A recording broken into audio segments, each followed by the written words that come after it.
When you first start SketchUp, you'll be presented with the Welcome screen. Regardless if you are using SketchUp Free or Pro, you will need to pick a template to start with. The main difference is the default units of measurement SketchUp will use, such as meters or inches. The other difference is the starting view, which can be from the side or from the top. Either is fine. Choose a template and start SketchUp. Based on the template you've chosen for SketchUp, your default view will be from the top or from the side. Let's all start from the same view by going to the Camera menu, Standard Views, and choose ISO. Now begin by drawing a rectangle. Pick the Rectangle tool, then click once to start a rectangle. Pull away, and click again to finish. A quick note about drawing in SketchUp. Get in the habit of click and releasing your mouse button to start and finish most actions. This will be true for almost all of the drawing tools. Unless we specifically ask you to click and drag your mouse button, always click and release to start and finish each tool and action.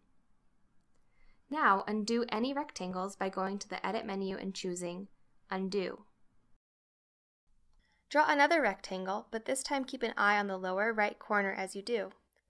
Click once to start the rectangle, pull away, and watch how the dimensions change as you adjust the rectangle size. Click again to finish the rectangle. You can be as precise with SketchUp as you'd like. Although it may not seem you are being accurate, everything you draw in SketchUp has a real-world scale. We'll learn more about this later. For now, let's move on to the next tool, the Push-Pull tool. Select this tool and click on the rectangle we just drew, pull up, and we've created a box.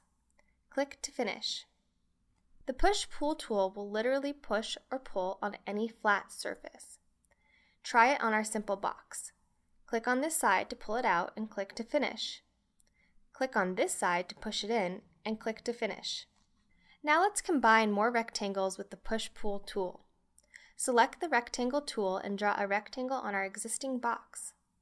Watch how SketchUp will give you reference points to help as you draw. For example, to draw from this corner, SketchUp snaps to this point and shows you a green endpoint. Click here to start, pull away, and finish the rectangle. Now use Push-Pull to push this new surface inward. The drawing tools all work based on the surface you are drawing on. For example, use the Circle tool to draw a circle on one of your surfaces. Simply click to start, pull out the radius, and click again to finish. Now draw another circle on a different surface to see how the orientation aligns to whatever you are drawing on. Use Push-Pull to create some cylinders.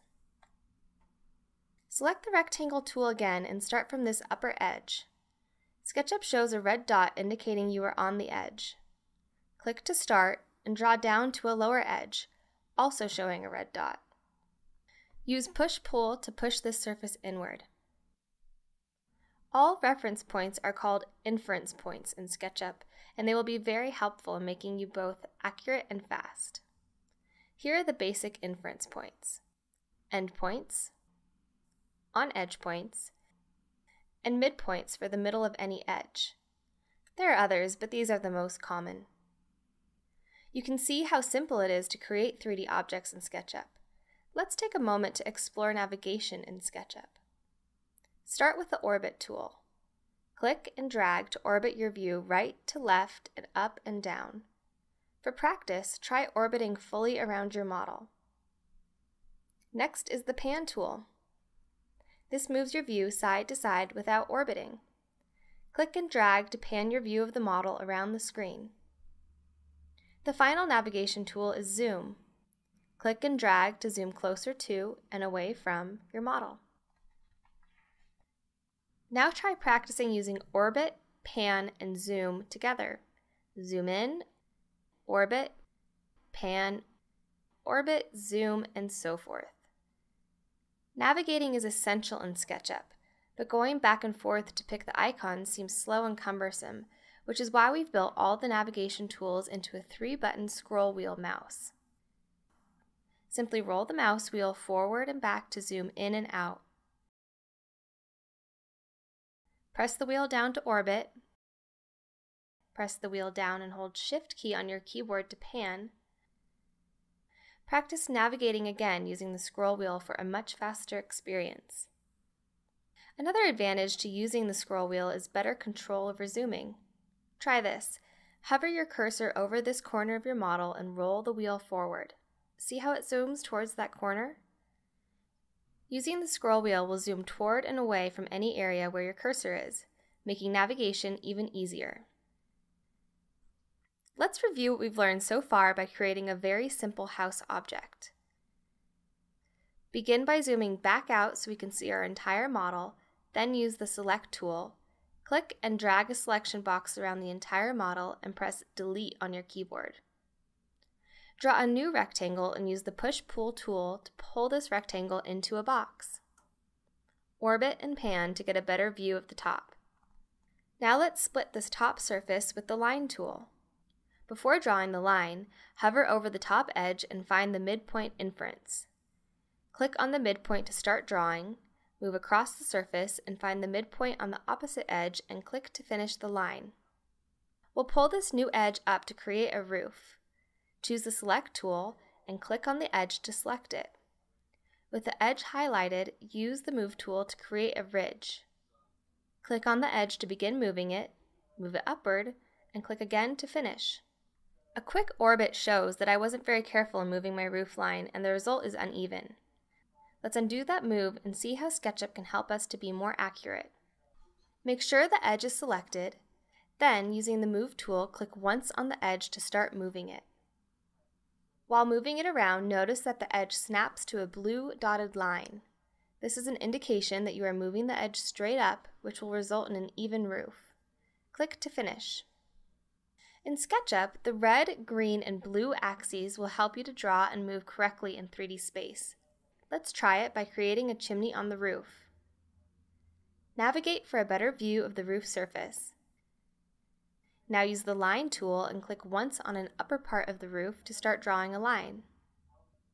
As you move the line around, watch how it will snap to a red direction, a green direction, and a blue direction. Try drawing a line in each direction, orbiting to see the orientation. The blue direction is vertical, straight up and down, and the red and green are horizontal. To draw a chimney, we could approach it in many ways, but we'll use this method. We'll draw the side profile shape, then use the Push-Pull to create the full chimney. Drawing with the axis directions will help us create the correct profile in 3D space. Use the Eraser tool and click on any edges you drew to erase them. With the Line tool, click once on the roof edge. Make sure you see the red on-edge inference point, or you could also start from the midpoint and draw a line straight up in the blue direction. Click to finish your line and press the Escape key to cancel a continuous line. Now choose another point on the edge and start drawing a line from that point up in the blue direction, and watch as you draw upward that SketchUp will give you an inference when you are lined up with the previous line you drew. Draw your second line to this point. Now draw an edge connecting the two lines to complete a surface. With the surface drawn, use Push-Pull to extend the chimney across the roof to a point you are happy with. Use Push-Pull again to complete the chimney. By pulling across the roof surface, extra edges have been created, but these are easily erased.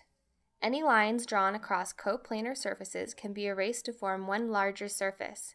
We call this healing the surface. Use the eraser and erase the two extra edges. At this point, you know some of the basics of SketchUp, so practice what you've learned by adding to our simple house. Draw a rectangle and split it in half. Then use Push-Pull to create some steps.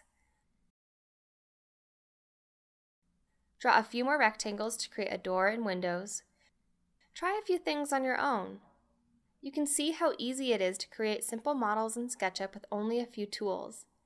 When you are ready to learn more, proceed to our next video where we will create a more detailed house with real dimensions and introduce you to the Offset and Follow Me tools.